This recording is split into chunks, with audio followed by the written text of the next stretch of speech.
Hello, Culture Matters podcast. I'm so excited to introduce you to our guest. Before I do that, here is a quote just for this episode.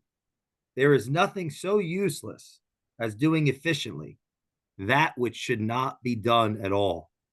Peter Drucker, our guest today, a master of his craft, a great exemplar of what should be done.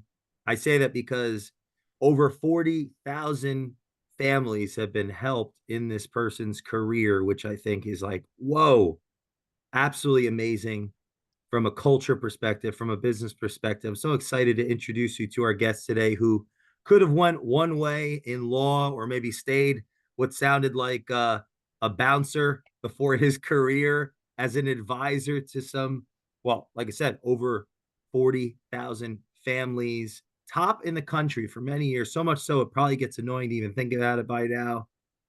Shant Banosian is here today to talk all things leadership, culture, business, and so on. I'm so excited to have such a high performing person, but not just that. One more thing I'll say: I got to observe an event that Shant and his team put together, and the biggest thing that stuck out to me was how much time you put to honoring your vendor partners in the beginning of that event. Man, just give some testimony around culture as I was an observer of your culture. So thanks for coming on the Culture Matters podcast. Well, Jay, I appreciate you having me on here. I'm honored to be on here and excited to chat with you. It's been great to meet you over the last year or so. I was glad you were able to kind of, what an introduction, right? Coming out to our event and meet, um, yeah, I'm excited to share what I got. I'll tell you right now, with that introduction, I'm glad I'm not a bouncer, and I'm certainly glad I'm not an attorney. So I'm glad. I'm really really grateful that things worked out the way they did. Do you remember early on what your inspiration or influence was that was leading you to law? Yeah, honestly, so I would say I was young, right? You're impressionable, and I was fresh out of college. I got to be honest, like I wasn't one of those people that came out of college that knew exactly what I wanted to do. I didn't love being a student. Um, and I think I was just trying to figure out a way to uh be successful, right? And so I worked I worked for a company at the time. It was like my first job out of school. And I just remember the person I worked for was trained as a lawyer, but became an entrepreneur, right? And I just remember thinking like his understanding of the law, especially like in the real estate world, as you become like a developer investor, was massively important to him in terms of like having success. And then there was something about like I don't know culturally like I just always remember like everybody's like if you're a doctor or a lawyer you'll be successful like so like and then like there's like the sexy part of like the loft stuff that you see on TV and all that kind of stuff. But frankly, like I said, I was 21 years old, right? So I didn't know what I wanted to do. Certainly, I didn't have it all figured out, and I was just like looking for an avenue that I could grab onto. And so I applied to law school, um, and then while I was doing that, I literally ran into a friend of mine, and he told me about his career in real estate and mortgage specifically. And I do remember honestly always like very early on, like 12, 13, 14 years old, always being really interested in real estate. In terms of like as a path to wealth. I just remember like even literally meeting, family, friends, acquaintances, people, like it was just like for some reason it resonated with me that like if you buy and hold or own and flip real estate, like you'd always be okay. So what appealed to me about the loan officer side as a 21 or 22-year-old was just it was my path in, right? It was like a way for me to understand financing of real estate. I went to a business school. It seemed like a natural progression. And then when I actually ended up getting hired and taking my entry level position as a loan officer, like I truly like fell in love with it almost right away. Like no BS. Like I knew Really? right away that I loved sales. I loved helping people. I loved, putting pieces together. I love being challenged, problem solving, like competition. Like I immediately enjoyed it, and I knew I was good at it, like literally almost right away as well. You said in another podcast that the champion had a great culture. There was something about it that was memorable or impacted you. What were some of those variables? It really did, and honestly, a lot of it stays with me today. Like, I Wow. can't tell you, like, 20 years later, I'm still using the things I learned. It had a great training culture. Like, one of the best things about that company, was that, they would bring you in, they would teach you Mortgage 101, like, deep dive in, like, 3 weeks at Champion University, and then every single day, like, you're always constantly be coached and trained by sales management, all that kinda stuff, and it really was like the training culture was amazing, and I think that's really kinda lacking in a lot of companies, to be honest with you, in every industry. Um, Mm. and then they rewarded you. They did a great job of, like, holding you accountable, telling you what you needed to do in terms of, like, to have success, challenging you to be better, and then rewarding you when you did have success, right? And it Mm. was like, and then have fun doing it. They did a great job of building camaraderie, and honestly, I will say, I think, um, by the time I worked at that company, it had already been acquired by a bank. So, like, the original founder of Champion, had really created a lot of that culture and, like, ingrained it in all the people that worked there. But it was so powerful that even after he had sold the company and long been gone, like, that still resonated, like, years and years and years later. Wow. And so it was pretty powerful. How did they recognize people in like constructive ways? Yeah, so I mean, there was always rewards and recognition, weekly, monthly. It was always like a big sales, like, everybody stopped what they were doing, and would there would always be like a rewards ceremony, an award ceremony within the we used to call them call centers back in the day. There was a big company-wide call and meeting. Back then it was like, I wasn't working out of the corporate headquarters at first, and eventually later I was, with everybody to come together.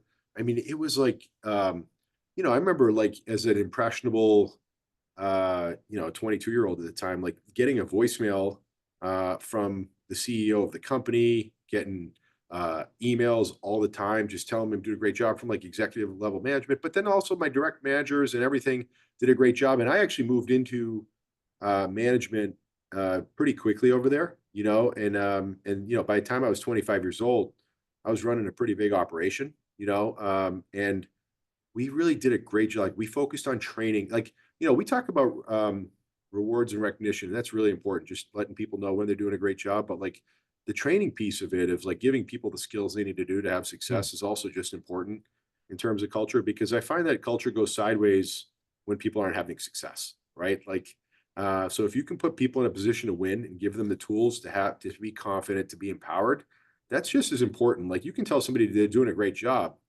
but, like, unless they actually feel like they know what they're doing, they know that they have the skills, they know that they're empowered, they're confident, they're helping people, like, you know, you can reward and recognize all you want, but, like, if ultimately you're not having success, like, it doesn't matter. Like, if you wanna if you wanna create a great culture, I mean, there's a lot of things you can do, but, like, just make sure people are having success, and culture kinda tends to take care of itself. How important is the modeling or the showing, the demonstrating, if you're in a Super position of important. authority? Yeah, really important. I mean, like, at the end of the day, like, in work and in life, right? Like, think about it, like, I'm a parent, right? Like, you try to, you know, um, you're in a parent position of authority, right? But, like, also, like, you're also trying to create people that, like, are independent, confident, and, successful by, obviously telling them what to do, especially when they're young, but also kind of showing them how you act, but demonstrating, educating, informing, super, super important to be in a position to have success. And, I try to do that today with my client base, right? Like, my customers, like, my team, it's very, very important. Like, you have to show them, you know, if people don't know what to do, then they fail, right? And then, but also in the them trying to figure out on their own, some people will figure out on their own, right? But most people won't. And that's when the stress and anxiety kicks in, right? And then when stress and anxiety kicks in, that's not good, right? Whereas, like, when you can show them the path to where they want to get to, right? And map it out for them, tell them what they need to do. Not only do they get there, do they become raving fans of yours, but then they tell everybody else about you, and they become lifelong customers. Like they never forget. And so I've tried to do that, um, and it's worked. You mentioned client. Have you always looked at your customers as clients? Yeah, absolutely. Like, it's you know, I look at them as clients because they're trusting us um with their, they're likely one of their most important financial decisions anyways, right? Not, and it's not just a financial decision. It's owning homeownership's something also very personal to people, right? Like for a lot of people, it's a big goal, it's a lifetime goal, it's very fulfilling. It's a path to better things. Uh, but also I do feel like the housing market, it's like no different. Like no matter what's going on, it's always been challenging, right? It's been challenging to navigate. It can be overwhelming at times, but it's like super rewarding, and it's something that's like really important to people. And so I feel like the more challenging it gets, the more obstacles there are, the more important we become. And I truly I make sure I remember that. And honestly, I'm not doing a good job serving my clients if I just make it transactional. If I just provide them the very basic information, and honestly, sometimes if I just provide them the information they're coming with to find out, more often than not, they don't even know what they need because, even if somebody's like a savvy real estate investor, let's just say like they buy and sell 10 homes over the course of their lifetime, right? Like that's like somebody that's that's probably higher than the average, right? Whereas I'm transacting, 2 to 300 closings, on a monthly basis, talking to thousands of people a month, hearing about all the different, um, hearing all the different questions, all the different avenues people take, the amount of information that we have um, accumulated over the course of, 20 years, thousands of deals, hundreds of thousands of conversations, trainings, all the stuff. We're a wealth of information that we can really help people with. Uh, your father came from Iraq, mom Lebanon. Yeah, it's true. Yep. So my we're Armenian, right? So my family ended up in the United States in the 70s.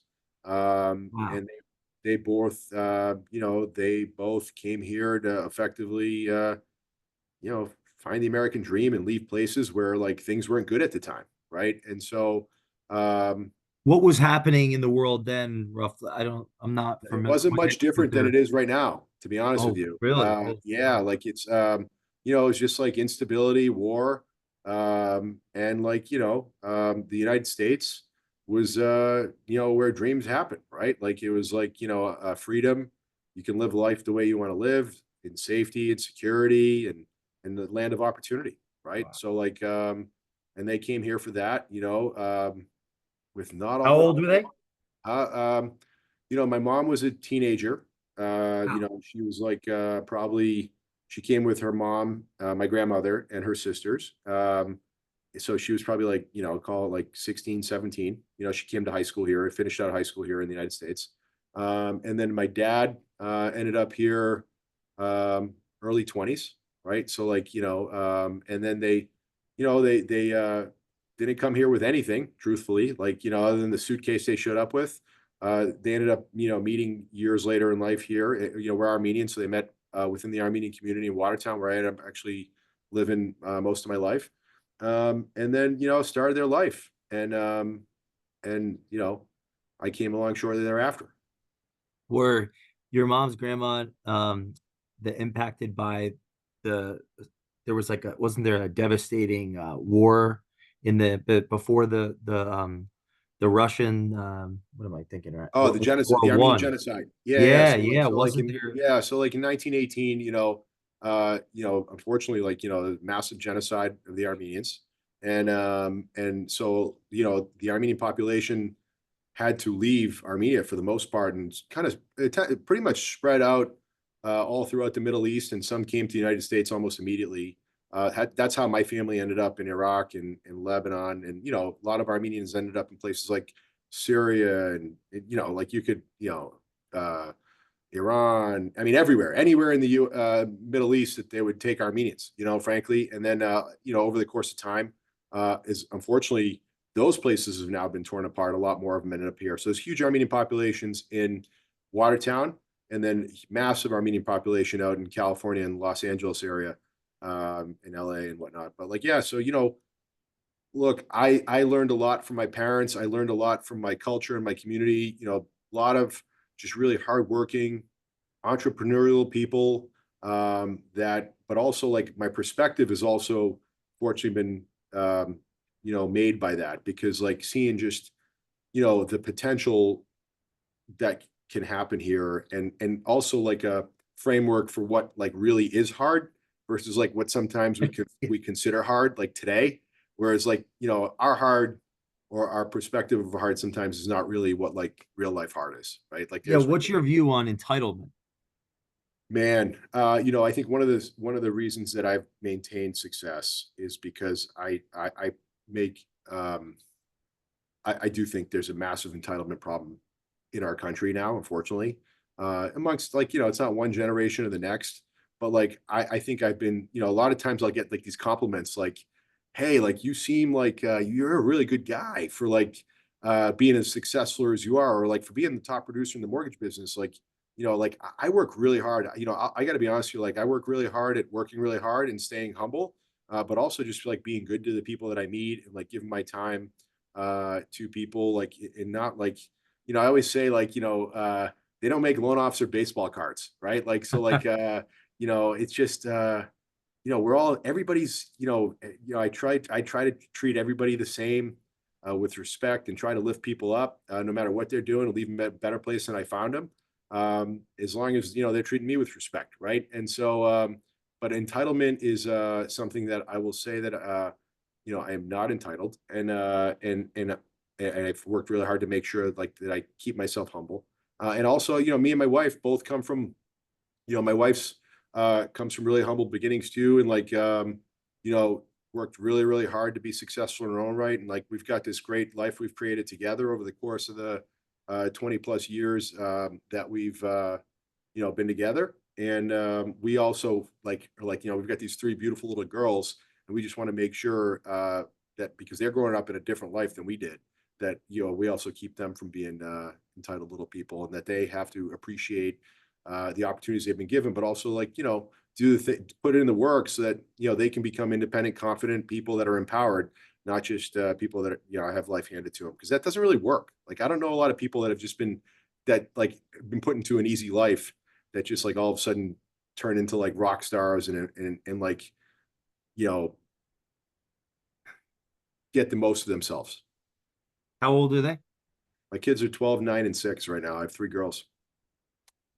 What would you say are some of the rituals, family, or things that you how you approach things to um, try to put them in the best position to kind of what is it to move in your tutelage or to take the legacy farther? What are the some things you Yeah, and your wife have worked the on? cool thing, like I will say, is that like, in my household, like we had like a very open dialogue always. Like, if I asked questions, like my parents would answer them. Like there wasn't like a lot of like I remember like going on drives and like just like talking about everything, whether it was like hard work, money, success, failure, all that stuff. And like I remember just like my parents always like answering the questions that I asked.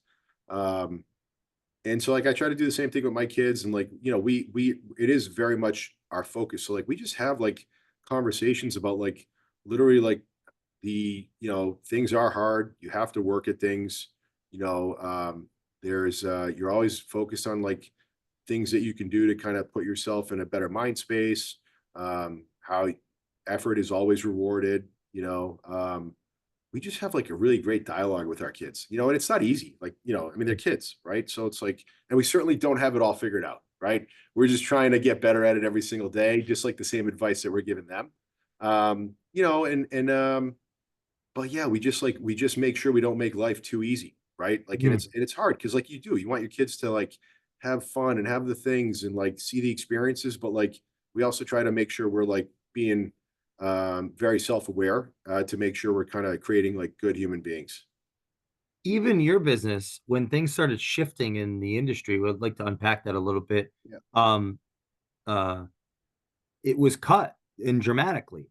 but you approached it you approached it, and I want to understand if you can unpack that a little bit, because even your business was affected.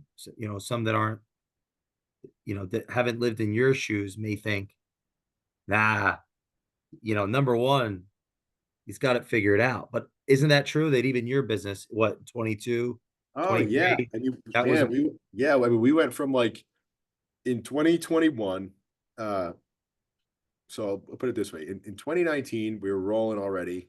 We did about over $900 million in business, right? In 2021, I'm sorry, 2020, we did 1.7 billion. We were like that at the time, that was like, a crazy number.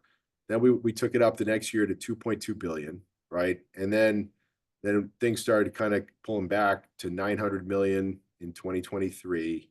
I'm sorry, 2022. And then like, like just about like 500 or 600 million in 2023, right? And so, yeah, I mean, you decelerate like that, you learn a lot really quickly, right? I am so proud of the way we handled it as a team, the way we handled it as a company, the way I handled it personally. Looking back on it, like it was even more of a valuable lesson than the growth of the business, right? Because like, you really see what you're made of and what people around you are made of when things are hard. Like, when it's easy, like everybody's, it's like you work. I mean, easy is good too, right? Like I hope we can get back up to yeah. $2.2 billion, right? Like, but that wasn't easy either, by the way. Like that wasn't easy. So, anyways, bottom line is, yeah, we had to go through lots of cuts. We had to go through restructuring, changing systems and processes, and dealing with emotions and like all that stuff. And it was like, so yeah, I mean, we went through like 4 or 5 incredible years of just challenging times. And so I'm proud of the way I showed up. I'm proud of the result of it now. Here we are in 2024. We're back on track to do we're on track right now to do $1 billion this year, right? Like we're so far Congratulations. ahead of, and I was just talking to my team and getting prepared for a meeting this morning. Market home purchase market, like purchase volume nationally, I think is down like 7 or 8%, right? Like year over year. And we're up 44% year over year, right? So Wow, like, really? we're kicking the market's ass, right? And so like that's what I want to be doing. Like I want to be gaining market share. What we're doing this year is a result of all the hard work we put in last year and the year before, right? It's not what I did last month, right? So it's like I'm really really proud of everything we've accomplished over the course of my entire career. But I think we constantly look at every single market as its own. We don't really feel sorry for ourselves ever, right? Like we're just like, this is what it is. Like it's not what I lost, what I had before, or what's going to be in the future. Like I'm just focused on like the now, what I can do now to be the best version of myself right now. My team can show up the best for myself, my partners, and my clients. And just kind of we're evolving every single year, truthfully, like no BS with anything I'm saying. Like I don't feel entitled. I don't have time to feel entitled. And if I did, when that stuff creeps in, when you start like patting yourself on the back, when you start like figuring, or the opposite, like licking your wounds about like what you've lost, like that's like when the wheels fall off. Just for the audience's sake, just to be clear, this is a team, not a bank. Yeah, yeah, yeah, yeah. We're a team. People We be got, a little confused for a second, I think. I appreciate Just that. one. Look, Not all yeah, our listeners are in the industry, right? There are yeah, yeah, many yeah. mortgage, No, I but appreciate many that. outside. Yeah, so we're a team. I certainly did not accomplish this by myself. It'd be impossible to do what I've done in terms of numbers that I get credit for by myself. Not possible. But I've built in a really amazing group of people that are the reason for the success that I get credited for all the time. But we certainly win as a team. That's actually one of our win together and win as a team are things that we talk about all the time. But yeah, this is a team of right now just about 30 people. At the height of our production, we had scaled all the way up to just almost 70 at one point. You know, What's it like to have the responsibility for this team? I'm sure you guys, you're very close and you yeah, talk constantly. And what's that yeah. like? I love it. I'd prefer, look, everybody has their own path they're going to go down, right? And certainly there's a lot of really successful people that do this as individual contributors, as individual performers. I prefer being on a team. I've always been on teams, right? Like I grew up as an athlete, whether it was football or basketball, I just loved kind of rowing in the same direction with a bunch of people, having a vision, having goals, executing on them, winning together, losing together, right? Like there's like, I prefer the winning side, by the way, but like there's a lot that you learn in failure, right? Um, Coming up with strategy, executing that strategy, like to me, that's more fun. And then honestly, one of my big motivations around building a team was freedom, right? Like, um, and like you could, freedom is important to me. Like I don't enjoy every single aspect of the business. And I also, wanted to have a family and, be able to, show up as a father, husband, friend, um, all those things. And so like I wouldn't been able to kind of live the way I wanted to live outside of work if everything was on me where I was had to be on 24/7. And frankly, I wouldn't have been able to do the things I want to do within the business if everything was always on me as well. So that's why I decided to go down the team route. It's much more fulfilling to me and it helps me accomplish where I want to get to. Earlier in your career, when you started making money, if I understand correctly from one of the shows I was watching you on, you actually saved up like a kitty. You didn't just go Yeah. blow it on a Rolex, or maybe you did get a Rolex. I'm just, I, but I so eventually got a how did Rolex, but that's not, uh, no, but yeah, I'll explain that. So, great. Yes. why, and then like how, because that's the granular, very helpful. I think you could change somebody's life. Yeah. No, so funny story. It's funny you say that about the Rolex. Here's what a 23-year-old kid with no perspective does. I remember I was having success in sales right at Champion, and I think I made like my first President's Club, and I got my first tax refund or whatever, and I strolled down to the watch store and bought myself a Submariner date. I bought my big Rolex as like a 23-year-old, right? That 5 years later, a somebody that had, seemingly like when I was at Champion and I was running a big operation, like I loved what I was doing. And then literally one day I got a call from somebody that we had gotten acquired by Nation Star at the time, which is now Mr. Cooper, and they effectively laid off, as a result, like all mortgage companies did, they laid off pretty much the entire origination department in 2007.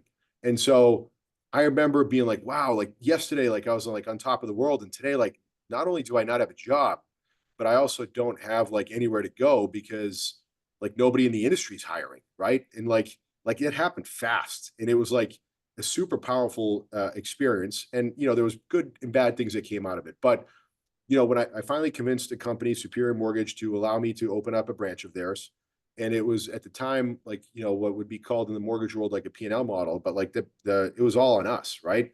And so we had decided at the time that like, hey, listen, we want to build a real company here, so we're going to obviously drive some revenue here and make some money and run a profitable model, but we're going to keep the profit in the business so we can keep reinvesting in it.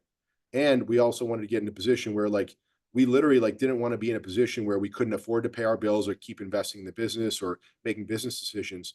So like we built up literally like almost a year's worth of expenses in the business so that way, and then before we started even paying ourselves, right? And that was super important because you know, I just didn't want to I didn't want to live month by month or paycheck to paycheck as a business owner. Never mind as like so like what I did in my personal life, I scaled everything back, minimized rent, minimized car expenses, minimized going out, like all that stuff. And I just got really, really lean.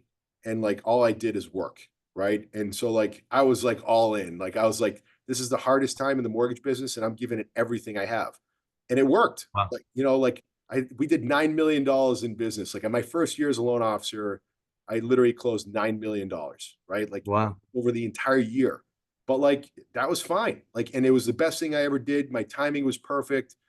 I didn't know it at the time, right? But like everybody else was running out of the business and I'm running into it. And like I'm focused on just surviving and having success and thriving, right? All those things, a little bit of both. Um, I didn't care about like what had changed because I didn't even have enough perspective. Like to me, my life was pretty good. I was having fun. I was doing this cool thing. I was going to win. But all these other people that had way more success in the business were licking their wounds. They were entitled. They were focused on what they lost. So they were frozen, and they were all out of the business, or they were effectively making themselves like, you know, not relevant. Where I'm like this guy that's like showing up everywhere. I'm literally like in my little market at the time, like I was at every open house. I'm at every single networking event. I'm like in the office always. I'm always picking up the phone. If I don't know something, I'm figuring out. And that like really gave me credibility, and it gave the partners in my market like stability. They at least had somebody they could call that was going to be like excited, energetic, positive. Like that was like really important. And like it wasn't based on experience. It was just like all I knew. Now, there's a lot to unpack there, but the one thing I will say is because things like kind of ended so quickly on me, really, I also had a little bit of that like I don't know, like I don't know what the right word for it is. Like there was a little bit of like just being a survivor, right? So like I probably waited a little bit too long Mm, to start hiring people as my business started growing, because like I didn't want like to take on, more than I should. I didn't want to be responsible for like, I was like, what would happen if that happens again and everything ends overnight? Then I've got this like responsibility of like letting people down. But then eventually, once I started hiring and I realized the impact I could have, and that and the way I could scale, like I really kind of went all in.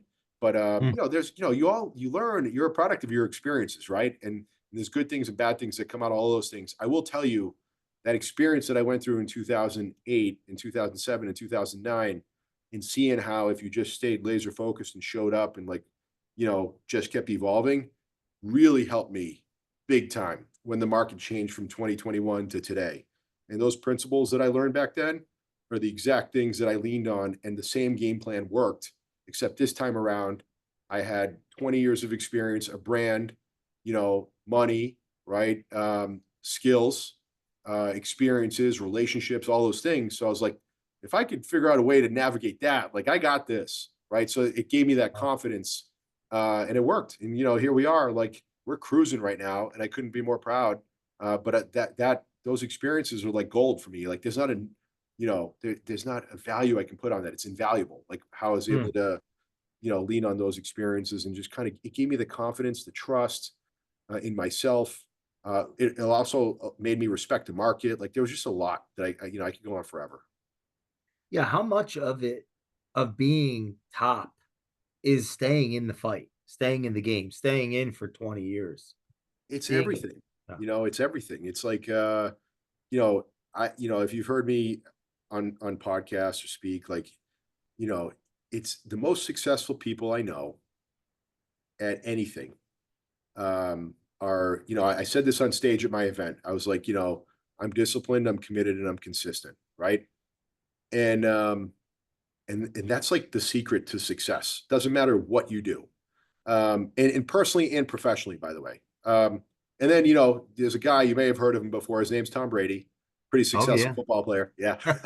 He did his Hall of Fame speech, and he talked about his success. And and he literally said the same exact things. And I'd never heard him articulate it like that. But he was like, in his Hall of Fame speech, he was just talking about how, if you're disciplined, committed, and consistent, and he didn't use those exact words, but kind of did. And that was like, he just want you, I can say honestly that I want it more than most people in this business. How do I know that? Because of like the actions and activities that I take every single day and how consistent I've been with it. If somebody Ooh. wanted it just as much as I did, they would do the things that I'm willing to do. As it relates to activities, how did you build your book of customers, your clients? Did you have um, one way or two ways or three ways that spoke to you that you just went all in on, or was it a mixed Yeah, bag?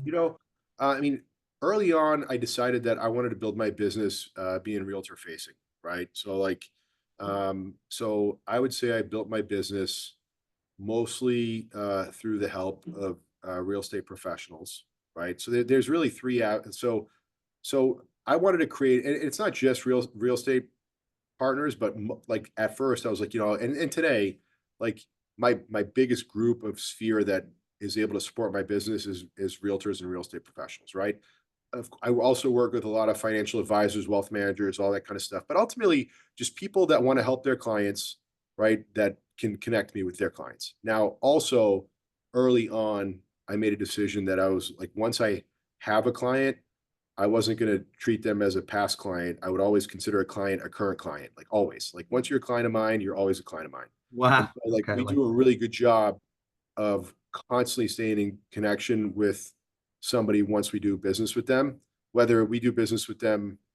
on a refinance, a purchase, or even just a pre-approval, like we do a really great job staying in contact with them with every form of communication, whether it's email, text message, voicemail, in person like events, as well as social media, right? And like we were, and I can't tell you that I spend more time on one or the other. I think they're all important because ultimately, like, I have no idea the way in which somebody wants to consume information or how they're going to be consuming it as those things change.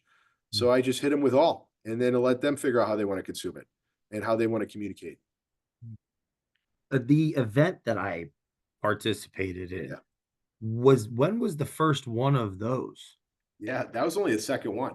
Uh, Wow, wow, really unbelievably well yeah, done. yeah. Kudos to So your team and everybody. yeah, It we looks like worked you've really been doing hard at that for that. 10 years. Yeah, I mean, that was our second one. So when the market was changing in from 2021, so that was the second. That was earlier this year. So that was 2024. So we did the first one in 2023. Okay, at the beginning of 2023, February of 2023. So I knew the market. 2022 was a hard year for us and for real estate professionals. And I just kept thinking, like, what can I do to separate myself from everybody right now? What can I do to show up for my partners in a big way? Because they need it, right? Like they need it. So we did this. I was like, and I just want to have this like great event to kick the year off, to show up with positivity, to help people get tools, and to have them get, optimistic, inspired, motivated, all those things. And so within a few months, we had our first event, and like we had 550 people show up, right? It was in Framingham.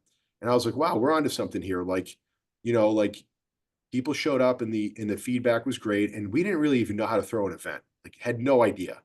And so we just like, got feedback, took notes. And the second year we did it, at that event that you were at, we had almost 1,200 people at the hotel, right? Like it was like, and there would have been more people had the fire department and police department not turned them away because like we didn't throw events. So like we didn't have a police detail. We didn't have the parking situation really figured out. And like, so this year we're doing it for the third time. And it was like, that was like, in my brain, like last year was exactly how I envisioned it. But like the bottom line is if like you show up for people, they're going to show up. Like people want content. Like they don't want to come, and this is what I had said. And I remember talking to my team. I was like, I don't want to do like a party where like I just get like open bar and have like a band and everybody just comes and gets hammered and leaves. And like, I was like, that's not like who I am. That's not who I Mm. want to be. That's not how I want to show up. I was like, I want to do something where like people leave and they feel like they're a little bit better and they surrounded themselves in like a great room. And that like I just wanted a certain feeling. And I feel like we hit that last year. Like and I was like, it was like, and I'm really excited about this year as well. Well, when is that? Because I think our listeners might wanna they should get their ass over there. Yeah. So we're kicking off the event this year on January 16th. We are gonna we're still working on wrapping up. We have two of the three speakers lined up. I need a great third speaker, so I'm still working on kind of finalizing that. But we're gonna launch the event probably in like the next couple weeks here. So really excited about that. Who can they reach out to on your team if they are interested?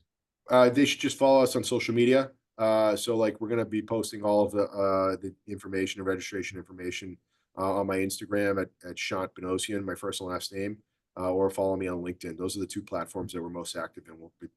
So give us a follow on our Instagram. Yeah, I'd really challenge anyone listening to go check that out. You're gonna learn a lot and connect with some movers and shakers, especially now, because it seems like you're just attracting all of the I'd like your thoughts on this, like, on the idea of creating momentum or attracting energy or attracting, productivity. What are your thoughts on that? Is because it Yeah, seems like a so big like part of your approach. it's a huge part of my approach. Like I always, it's funny, like so I always say if you educate, you attract, right? And like not only do you attract the right kind of people, right? Like at this point in my life, it's very important to me that I work with people like, I don't have to like love everybody I work with, but like I want to work with a certain kind of person that like not only that like values and respects us for what we bring to the table, right? And so like you just end up attracting the right kind of clients, you end up attracting the right kind of partners, And then I also believe if you inform, you motivate into action. So I always say education attracts and information motivates.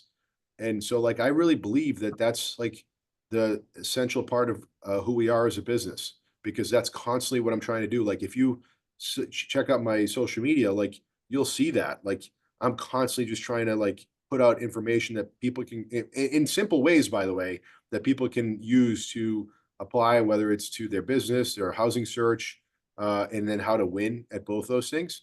And then like, if I don't do a good job and give my clients the right kind of information, they don't win. They don't convert with what they're trying to do. They don't get into the housing market. They're not able to save money. They're not able to. And when you're empowered, I said this already, like when you're informed, you're confident, you're empowered, you're motivated, you take action. When you're not informed, you're stressed out, you're anxious, you're searching for information, and you miss out on opportunity. And so, like, I always like to say, like, I envision myself as like having clients out there that are winning because they have all the answers to the test because they've gone through it with me. And so, like, that's the kind of partner that I want to be for my real estate agents. And same thing, I just had 65 real estate agents come to my office this morning and go through a training with like a really Wow. great and they all left here fired up, educated, motivated. Like, we had coffee and bagels. There's other people out there that are like, just like, taking people out, for drinks and like that's fun and like all that kind of stuff, right? There's nothing wrong with that. But like, I just have a different approach, right? Like, and by the way, just to be real, like, early on in my career, I was like the drinks and party guy, right? Like with like, my partners, like I've just evolved as like, I know myself better. I know who I want to be. I know who I want to attract and like, and I know the kind of business that I want to have. What about your values? What values would you say the group exemplifies? It's very important. Or Yeah, principles, so I mean, how you like win together is a big part of what we do. Like, so, win together, care about people, do whatever it takes. Those are things that like we talk about all the time. Um, because like ultimately, like, and so like I mean, I literally even have a like we probably I bought like 5,000 t-shirts or something like that. Like we give them out to our partners. Like I only win, like me personally, I only win if my partners and my clients win, right? If I take care of those people, right, and like I help them, then we win no matter what, right? Because like, but if like, so that's what win together means to me. And like when I say, care about people, do whatever it takes, it's like not only it's caring about my team members, caring about my partners, caring about my clients. Uh, do whatever it takes is like, it's just about like just doing the extra, giving the 1% or the 10% more that just separates you from the competition, that separates you from being average or a high or to a versus a top performer. Because there's not like, it when people say like, hey, like what's the difference between you and like your average loan officer? I just do a bunch of the little things a lot more consistently. And a lot more off, like at a higher level. It's not. I didn't reinvent the mortgage business. I'm doing a lot of the same things that other people are doing. I'm just doing more of them, and I'm doing a better job at them. So it's not like I don't have this like revolutionary approach to attracting business or um, you know getting deals done. It's like literally, it's just like I stick to the basics, but I've always like I've never gotten away from them. have you always been a learner? Oh yeah, like I'm always like I'm super interested in what makes people successful. I love reading. I'm a huge reader, and I tend to be one of those people that like read about real life. Like I don't read a lot about like I'm very much into like nonfiction. Like love reading about successful businesses, about successful people, people that turn massive challenge into opportunity. Um, I love listening to podcasts, webinars, attending events. Like, I'm very like I get inspired by people having success, especially after they've overcome a lot of things. And by the way, I've learned that the most successful people, like they've overcome the most, right? Like a lot of times, like it's amazing how many stories you hear about like people that are like at the brink of like just massive failure or having experienced massive failure, overcome those things. Like I love that stuff. Mm. Um, and but so yeah, I've always been a learner. I certainly don't think I think I'm a product of all the different things that I've learned from different kinds of people, whether I've met them in person or just listen to what they're doing. But yeah, and I try to like I've really forced myself into constantly just making sure I'm like learning something every single day. What about mentors? I've had a lot of great mentors over the course of time, some directly, some indirectly. It's like, I will say this, like, some people say like, I don't have access to like, I don't have access to mentors and all that kind of stuff, right? Like, and that to me is like an excuse. I think a couple things. One, it's easier to access mentors than ever before with technology today. Things like YouTube and Spotify and all these other things, like you can have access to like the playbooks of some of the most successful people by pressing a button and just listening. But also, some of the most successful people in the world are the most giving. Like, it's amazing to me how many people I've reached out to that are just like, really, you think that's too busy. They answer their phone, they respond to text messages, and they're willing to share with you like what's made them successful. And I've tried to pay that forward to people in my sphere or people that come into my sphere as they're asking to try to kind of figure things out. Um, so I totally believe in coaching, in mentorship, and I also believe in taking those lessons you learn from those people and make them authentic to you.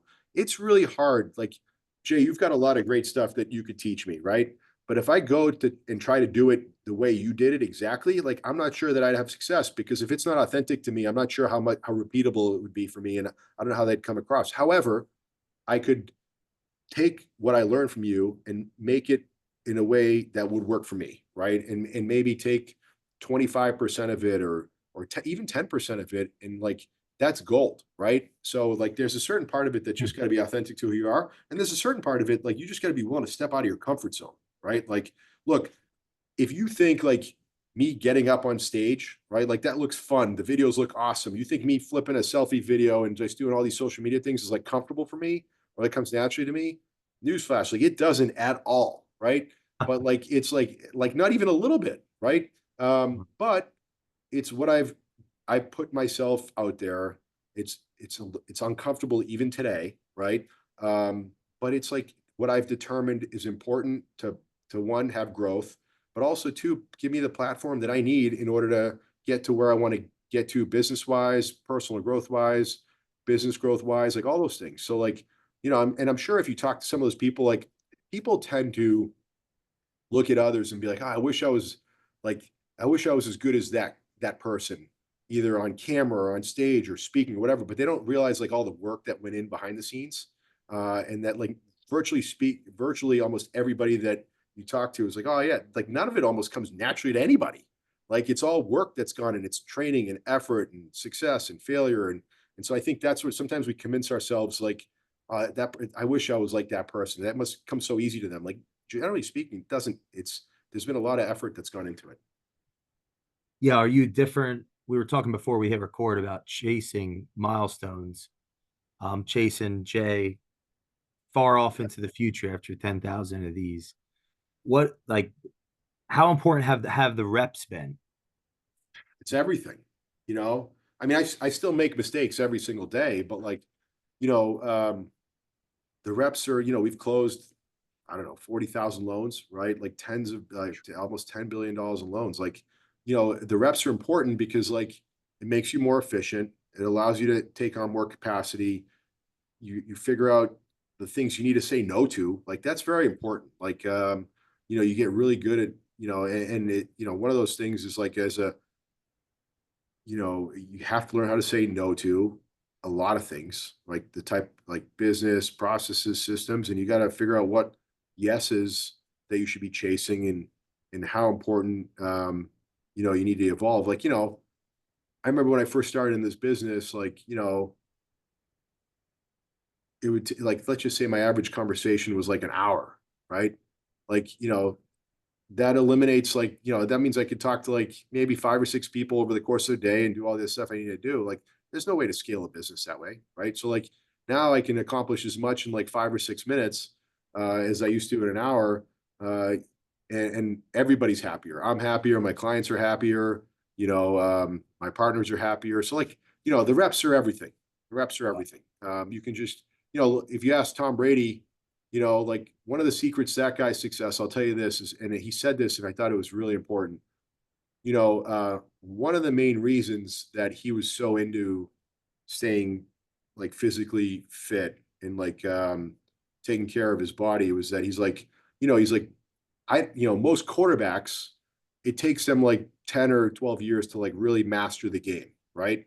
And as they're mastering the game and everything kind of slows down for them, their body fails them.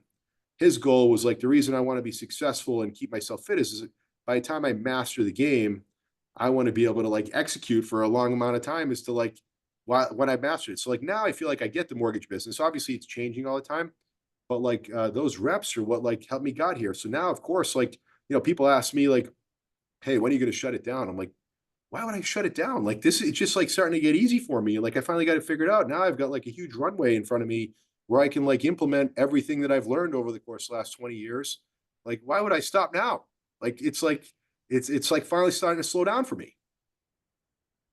Man, I got a million and more questions. I'd love to have you back on the show. This is like a master class in Yeah. how to build a cult. That was the biggest takeaway I had when I experienced part of your culture was, and then did some research, just how real it is. And I want to applaud you for, I'm doing this lecture series on Beyond Order. It's a great book. And rule number 4 is notice that opportunity lurks where responsibility has been abdicated, ultimately like thrown away. It's like, yeah, your level of engagement, your level of attention to detail is extremely inspiring to me. And I know to our listeners, I would challenge you all, listen to this episode at least 2 or 3 times, take action.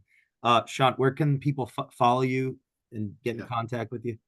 So Instagram's where it's at Shant Banosian, my first and last name. Hopefully you can, throw it maybe in the comment section because it's not an easy name to spell, or LinkedIn. Those are the 2 places that like I'm most easily on social. Send me a DM, follow us, and you'll hear back from us.